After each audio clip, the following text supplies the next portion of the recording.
Getting back into it, we're talking business with Patrick O'Mara from our Wellington studio. Good evening to you. Hi, Alex. Manufacturing activity dipped last month and hiring intentions also came off the boil. So is there some cause for concern on the state of the economy? Well, yeah, at one level, yes, and at one level, no.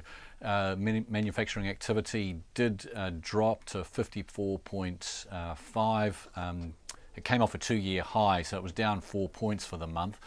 Look, all subgroups actually fell, but at 54.5, it's still above 50, and 50 is the point where manufacturing activity is still expanding. So you're still seeing some growth there in the sector.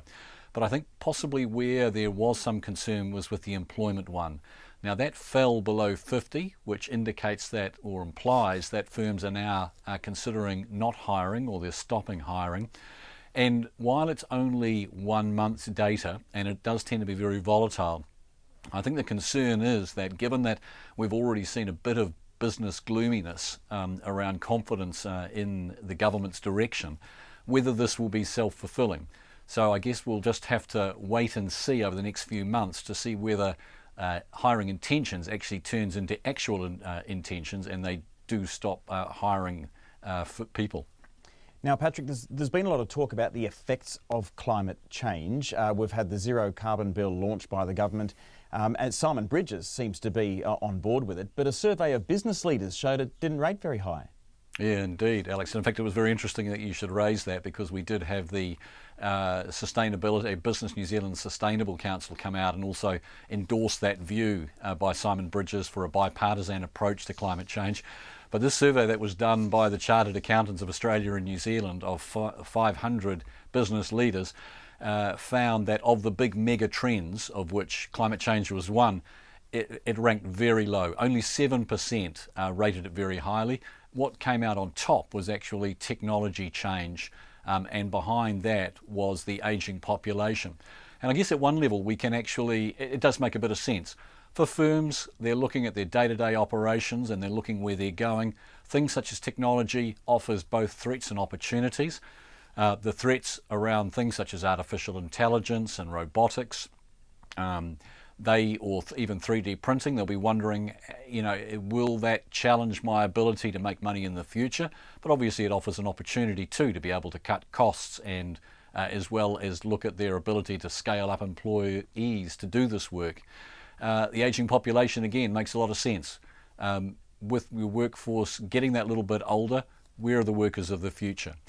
On the other hand, as you point out, climate change, it's a very big issue.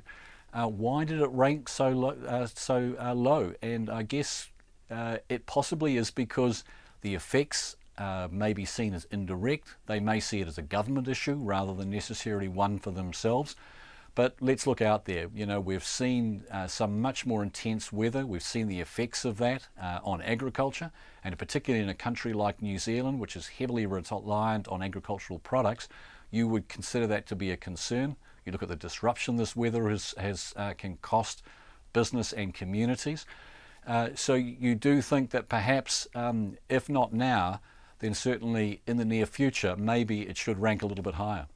Yes, I guess it's what they say when they talk about business ethics just being good for business. Maybe people need to be convinced that being more sustainable is just going to be good for business. How are those markets looking? Well, look, it cracked 9,000, and it was actually something that Giles Beckford, our business editor, had mused about at the beginning of the week. One of those rare times when actually it's proved that he is prescient, and in fact that did actually hit that 9,000 mark. It closed up a whole 30 points to 9,009, and to see the week out. And just looking at the dollar, it's come off the boil against the US slightly, 69.5, up slightly against the Australian at 93.1, pretty much unchanged, 52.5 pence if you happen to be travelling to the UK. Hey, thanks, Patrick. Patrick O'Mara there, our economics correspondent on the business desk tonight.